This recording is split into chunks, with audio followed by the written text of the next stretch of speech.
А ты видел вот это аниме? Я тоже нет. Это аниме 92-го года, отчет о буйстве духов. Я спросил у своих знакомых, смотрели ли они это аниме, и оказалось, что никто из них даже понятия не имеет, что это такое. Но при этом, вот что о нем говорит автор Наруто. Я был большим поклонником отчета о буйстве духов. Я также черпал в нем вдохновение, когда начал создавать своих персонажей, таких как Саски. Именно это аниме повлияло в большей степени на Блич, Берсерка и Стального Алхимика. Вдобавок к этому, именно это аниме дало зарождение такому жанру, как сёнэн. Но самый популярный ролик об этом тайтле на русском ютубе набрал всего лишь 18 тысяч просмотров. Поэтому сейчас я расскажу тебе, какое невероятное влияние оказали старые аниме, о которых ты даже не знал, и какие между ними скрываются связи. Ведь возвращаясь назад, создатель аниме «Отчет о буйстве духов» в будущем создаст свою популярнейшую работу, которая войдет в историю под названием Hunter x Hunter. Буквально все, что ты сейчас смотришь из новых аниме, является смысловым продолжением других старых тайтлов. И сейчас очень мало людей делают что-то по-настоящему гениальное и ничем не вдохновленное. Поэтому, поняв старое аниме, ты сможешь по-новому посмотреть на то, что смотришь прямо сейчас.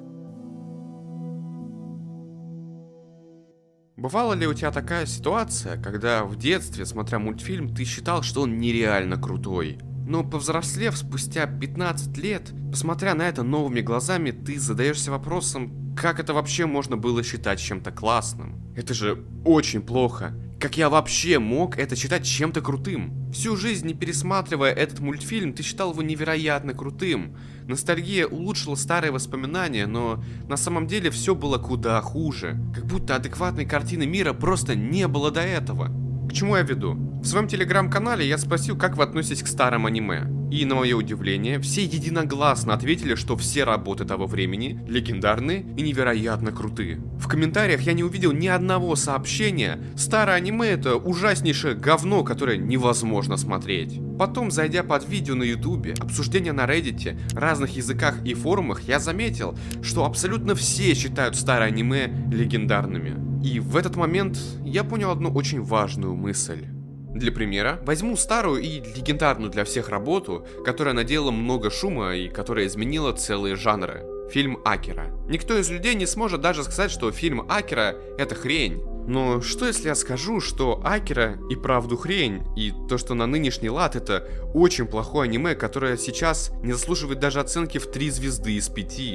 Есть сайт Letterboxd. Скорее всего, ты его не знаешь, но это киноманский сайт, в котором можно составить свою библиотеку фильмов, оставить рецензию и поставить оценку каждому фильму. Как раз у Акиры больше всего оценок в 5 звезд. А если взглянуть на анимешные сайты, то на Шикиморе оценка 8 звезд, MyAnimeList 8 звезд и IMDb тоже 8 звезд. Хотя у аниме абсолютно медленное и непонятное повествование, которое агрессивно относится к зрителю, Акира не пытается объяснить историю. И такое могли схавать только тогда, когда конкуренция была минимальной и ничего больше предложить не могли. И при этом всем фильм Акира вписался в историю как культовое и легендарное аниме. Я хочу сказать, что оно не только значимое и легендарное. Я ролик сделал, чтобы сказать тебе, что Акира хоть и является хренью, но при этом всем оно все равно легендарное и культовое, и ты его недооценил. Ты уже прочитал название видео. У тебя 100% в голове лишь один вопрос. Что ты вообще несешь? Почему ты говоришь, что Акира говно и одновременно культовое аниме? В нашем обществе есть одна очень интересная тема.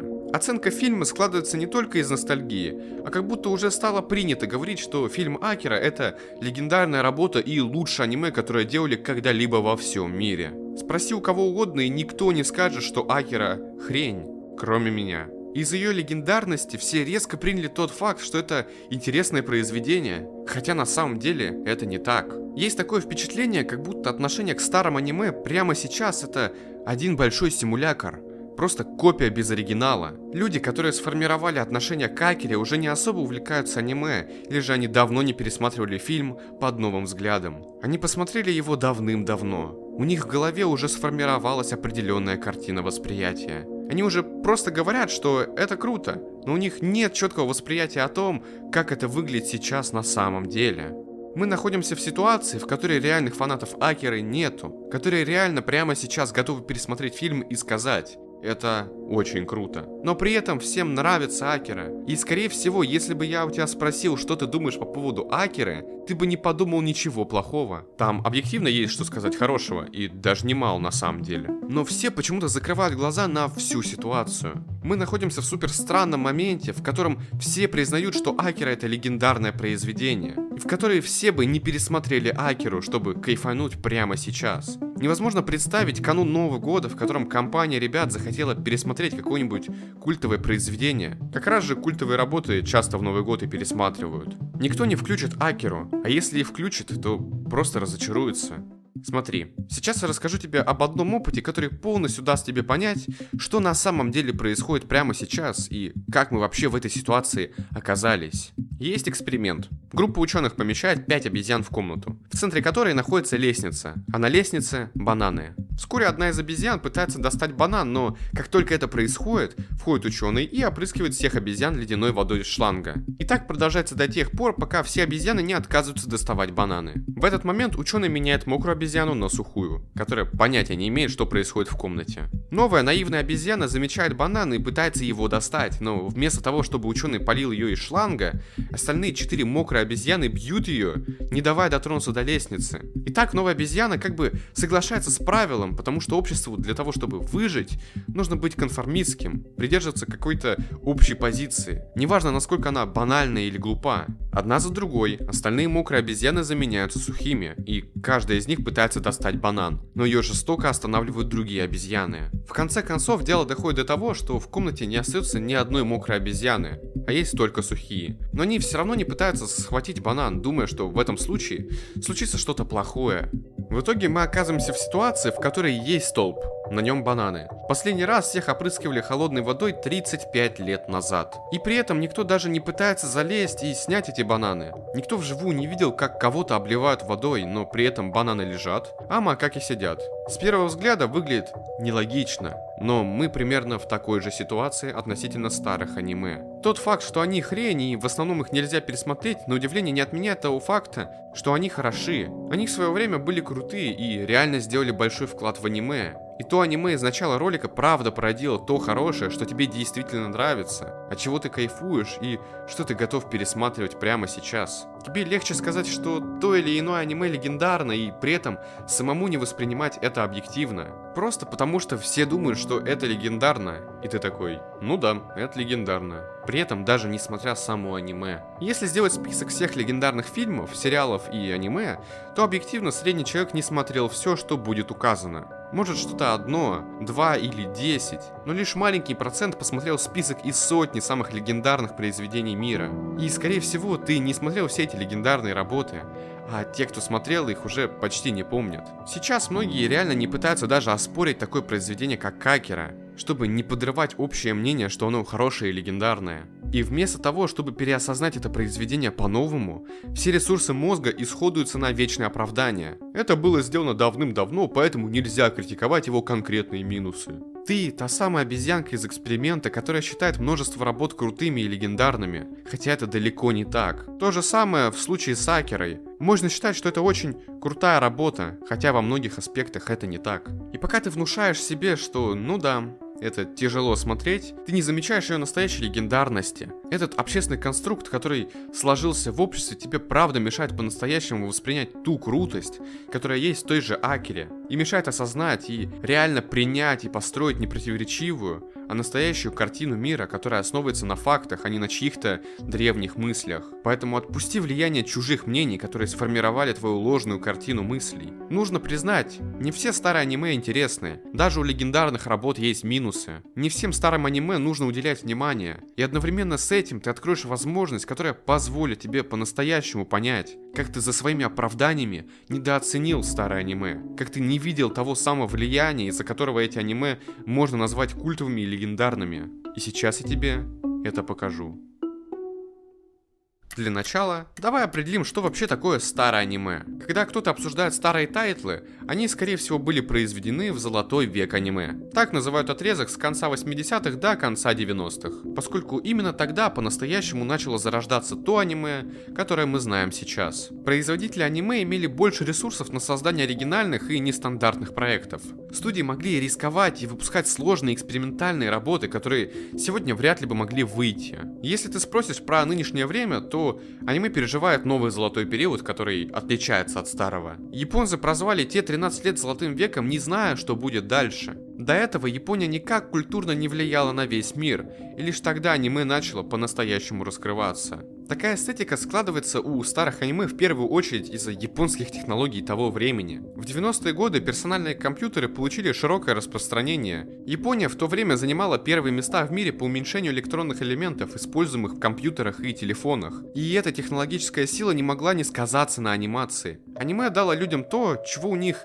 не было. Большие глубинные работы, а не вечные детские мультики Дисней. Аниме выглядело необычно, имело в себе бешеную эстетику и отличалось от остальной анимации. За это время японцы успели сами себя отрефлексировать, обдумать и создать по мотивам своей развитой экономики аниме, которым является произведение «Призрак в доспехах». Там японская анимация накладывается на образ ее же технологий. «Призрак в доспехах» признают символом технологий, и он начинает привлекать серьезное внимание со стороны не только Японии, но и всего мира. В истории аниме 90-е годы — это золотая эпоха, которая заложила основу для многих любимых жанров, приемов повествования и художественных стилей, которые очаровывают нас прямо сейчас. То время создало аниме таким, каким мы его знаем. Это первоначальный золотой век аниме.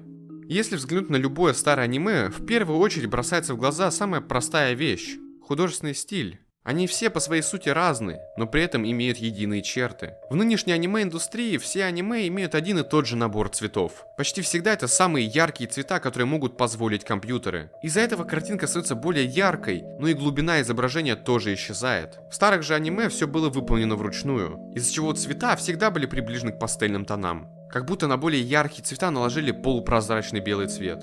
Насколько я знаю, в старых аниме-сериалах часто используется нарисованный от руки фон, что создавало более глубокие и визуально впечатляющие тени. Я думаю, что они даже накладывали на анимацию дополнительные фильтры или подсвечивали определенные области, чтобы придать ей больше выразительности. У старого аниме есть своя атмосфера и стилистика, и многим до сих пор нравится пародировать ее в новых работах, отдавая уважение старым произведениям. Новое аниме выглядит более красочно по сравнению со старыми аниме, но из-за этого глазу успели приеться сочные картинки, которые в будущем либо будут усилять, либо наоборот должна появиться работа, которая сделает все специально наоборот. Анимация стала проще и доступнее, а это значит, что общее качество снизится, и среди последственностей будет все труднее и труднее найти что-то стоящее.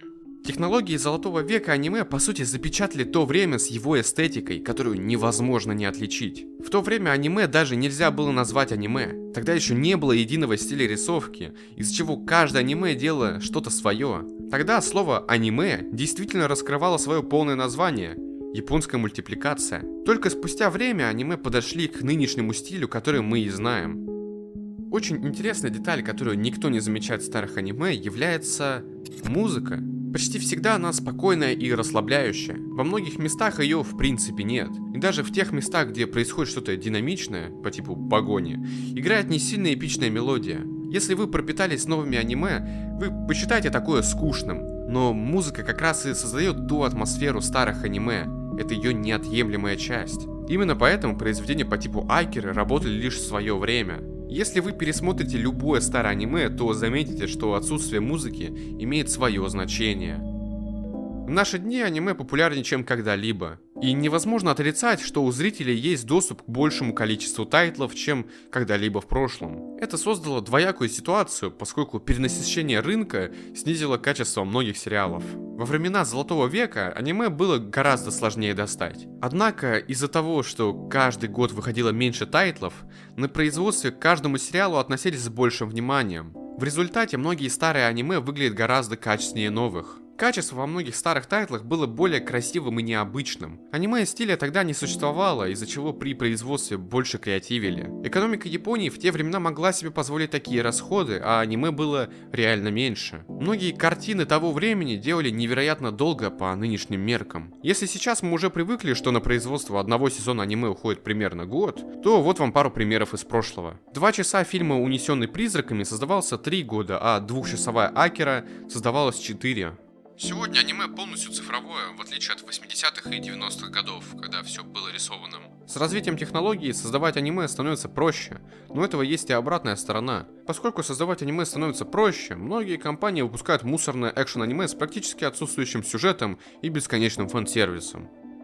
Раньше не было лидирующих жанров по типу исекая, из-за чего менее популярным жанрам давали больше внимания. Авторы не пытались угодить как можно большему количеству зрителей, поэтому все делали то, что их цепляло больше всего. Сейчас автору манги, чтобы заработать денег, удобнее всего создать произведение жанрами исекай, романтика и с элементами фан-сервиса. Оно может быть небольшим, оно может не иметь скрытых подтекстов или чего-то большего, чем то, что человек видит на экране. Я это веду к тому, что таких форматов быстрого заработка просто не было у мангак того времени, поэтому пропорционально они более творчески относились к своим произведениям. Индустрия на тот момент все еще развивалась, поэтому часто все шли на риск, пробовали нечто новое. Сейчас такие люди, конечно же, остались, но большинство создателей неохотно выходят за рамки. Общество сейчас стало куда мягче, и в нынешнее время просто невозможно увидеть выпуск по типу Берсерка. Все посчитают это излишне кровожадным произведением, а автору нужно не мангу делать, а желательно психолечебницу лечь. Из-за этого и будут процветать только коммерчески успешные 1000 однотипных исекаев, которые ничего не меняют. В случае, если ты хочешь на манге заработать денег, то самая идеальная стратегия пойти уже по протоптанной тропинке. В отличие от них, аниме Золотого века гораздо более разнообразное. Из-за этого складывается ощущение, что истории кажутся гораздо более оригинальными и захватывающими. Маленьким жанрам дают шанс. Все пытаются сделать интересную работу. Пока это была относительно локальная тема, могли выходить такие странные и кровожадные по отношению к нынешним аниме произведения по типу Берсерка и Евангелиона. Тогда каждое аниме имело свою изюминку. Тогда не было 9 из 10 аниме про школу. Повторюсь еще раз, но в нынешнее время такие аниме, как Берсерк, не могли бы выйти. Это слишком рискованно и опасно. Да, сейчас их вспоминают и ценят, но это хорошо в большинстве для творца, который создал эту историю, и для тех мыслей, которые были заложены в произведение. Со стороны коммерции такое не сильно нужно. Именно в Золотой век аниме все зародилось. Именно тогда появились легендарные работы, которые дали вдохновение всем нынешним мангакам. И эти аниме по-настоящему изменили мир. Из-за того, что жанр был по сути пуст, не было варианта сделать очередной комедийный исекай. Во всех отделах производства аниме происходили бесконечные эксперименты.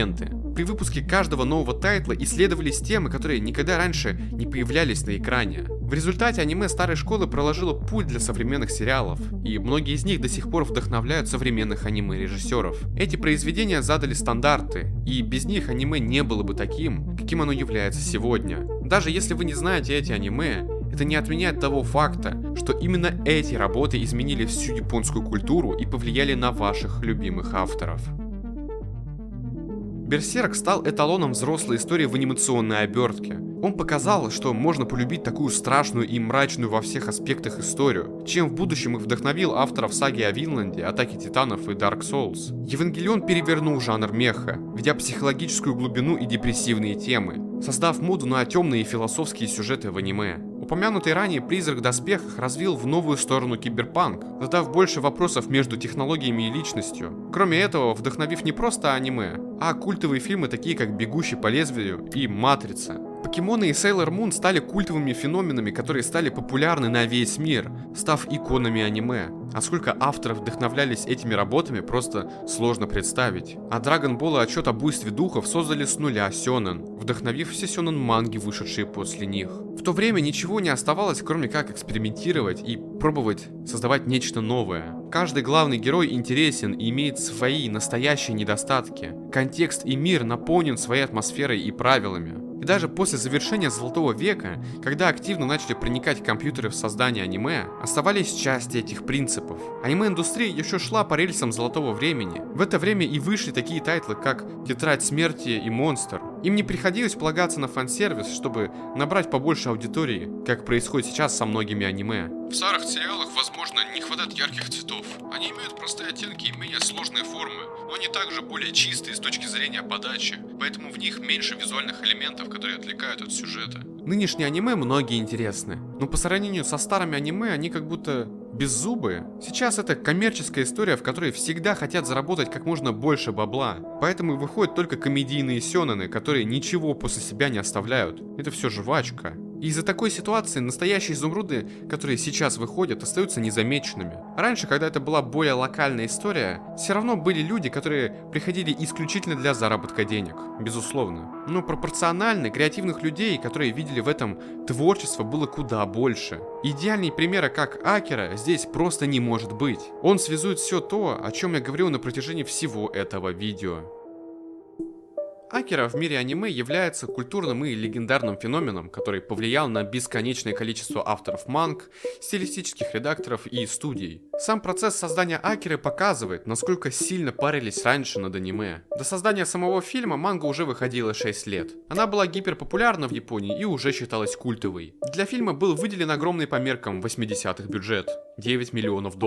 Это сделало Акиру одним из самых дорогих анимационных проектов своего времени. Тогда экономика Японии могла позволить реализовать то, что я озвучу далее. Как я и говорил ранее, фильм создавался 4 года. Каким-то невероятным образом все руководство согласилось на множество сложных правок от автора Акиры, где пришлось жестко запариться и вложить больше денег. Например, для фильма была создана уникальная техника синхронизации движений губ заранее записанными голосами актеров. Все, разумеется, было нарисовано вручную. Этот проект был чрезвычайно амбициозным и революционным для своего времени. Над фильмом работало более 1500 художников и аниматоров. Было создано около 160 тысяч отдельных кадров, что примерно вдвое больше, чем в стандартном аниме. Отдельно весь производственный процесс запарился над созданием оттенков цветов, которые были использованы в аниме. Обычно в аниме того времени была база из 30 до 50 цветов. В Акире же их было 327. Из них 50 было создано с нуля специально для фильма. Например, красно-акировый цвет байка и костюма Канеды. Это было сделано для передачи атмосферы Нео Токио. Создать глубину и реалистичность, которая в аниме ранее была слабее.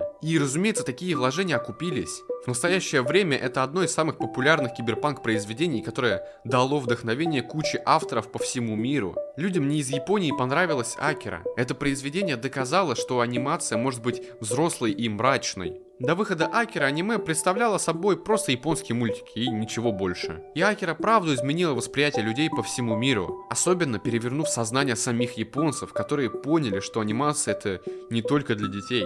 Нет, я серьезно. До Акиры вся аниме-индустрия это мультики для детей. И для такой культовой и легендарной работы изначально был самый предсказуемый исход. Фильм тупо провалился в прокате. Япония не была готова к глубокой и взрослой работе. Это был гигантский эксперимент. По сути, такие большие суммы, которые были вложены в Акиру, и невозможно было бы окупить. Вдобавок, фильм не был рассчитан на массового зрителя, как и все работы Золотого века. Только хорошее и крутое творчество всегда будет оценено. Со временем фильм вышел на Западе в ограниченном прокате на видеокассетах. Хоть и прокатчики не были уверены в этой работе, в итоге западным зрителям фильм невероятно зашел. Это было первое взрослое аниме, которое в первую очередь выстрелило не в Японии, а в США. Прокат начали увеличивать, ставить его в ночных залах и на фестивалях. И так со временем Акира окупилась и стала культовой классикой. До этого момента Америка была не в курсе о том, что происходит в Японии. Им было плевать. Изредка в Америке появлялся Миядзаки и не более. Но именно благодаря западным зрителям Акира обрела тот успех, который знает сейчас весь мир. Америка в будущем с помощью своих фильмов продолжила идеи и стиль Акиры и японского киберпанка. Американцы нашли в Акире нечто большее, чем жители страны, в которой и была создана Акира. Возможно, японцев не зацепила история просто потому, что киберпанк имел подтекст осмысления своей же мощной экономики. И с проблемами в производстве и в прокате это не помешало Акире стать легендарной и культовой работой. Сейчас смотреть фильм можно скрипя зубы, но это происходит из-за того, что фильм проигрывает всем новым работам по форме, но не по смыслу. Именно поэтому, хоть в старых аниме и есть минусы, зато они имеют оригинальный, свой смысл, который был заложен авторами. И сейчас вновь начинают появляться аниме, в которых закладываются серьезные вопросы по типу фрирен или о движении Земли.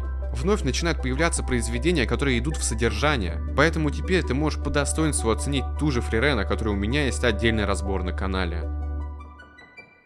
А вообще, старые аниме выходили недавно. Например, фильм по Евангелиону выходил 4 года назад. Да, все работы, которые связаны со старыми аниме, являются омажами или ремастерами старых работ. Например, такой работой является аниме Мегалобокс. Он вышел в 2018 году и попытался сделать стилистику, как у старых аниме. Изначально я не понимал, зачем была выбрана такая стилистика, но затем я узнал, что это проект, созданный в честь 50-летия аниме «Завтрашний Джо» 70-го года. И эта связь невероятно классная. Еще последние 2 года делают ремейк старого аниме «Несносные пришельцы», который выпускался в 80-х. Возможно, вы не знаете про это аниме, но для самих японцев оно культовое. Ей даже сделали памятник в 2015 году, который находится в Токио.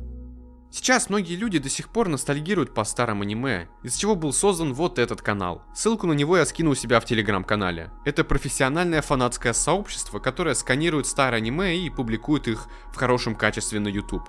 Чуваки делают чисто для себя. И складывается довольно логичная такая картина, что сейчас старое аниме мертво. Точнее, оно стало тем, что мы наблюдаем прямо сейчас. Но среди всего этого есть один человек, который продолжает придерживаться старого стиля по сей день. В мире, где анимация стала полностью создаваться в компьютере, Хаяо Миядзаки единственный придерживается старых методов создания своих работ. Он считает, что ручная анимация передает человеческие эмоции и опыт более глубоко, чем цифровые технологии. И для того, чтобы полностью понять его мышление, нужно вспомнить пару вещей. Студия Гибли, в которой работает Миядзаки, была основана им же в 1985 году. С самого начала она использовала ручную анимацию, поскольку другого способа создавать аниме тупо не было. Гибли показали себя во всей красе в золотом веке аниме, зарекомендовав себя как студию, которая создает красивые, теплые и семейные фильмы. Примечательно, что Гибли по сути делает аниме, но в нем нет той самой стилистики аниме. Так сложилось из-за слишком долгой истории самой студии. Когда Гибли начала создавать свои мультики, так называемого стиля аниме просто не существовало. А когда аниме-стиль уже появился, то у Гибли тоже был свой стиль. Миядзаки придерживается консервативных взглядов насчет создания мультипликации, старых и уже отработанных. Молодых людей окружают виртуальные вещи, они теряют способность жить в реальном мире. Студия Гибли прямо сейчас это буквально продолжение того самого старого времени, которое все полюбили в детстве и которое любят сейчас. Гибли это та самая старая гвардия, которая создает фильмы по старым принципам. Именно поэтому все фильмы Миядзаки нарисованы вручную. Именно поэтому они сохраняют ту самую старую атмосферу, хотя многие произведения и вышли относительно недавно. Если вы не наблюдаете за реальными людьми, вы не можете их нарисовать, потому что никогда их не видели.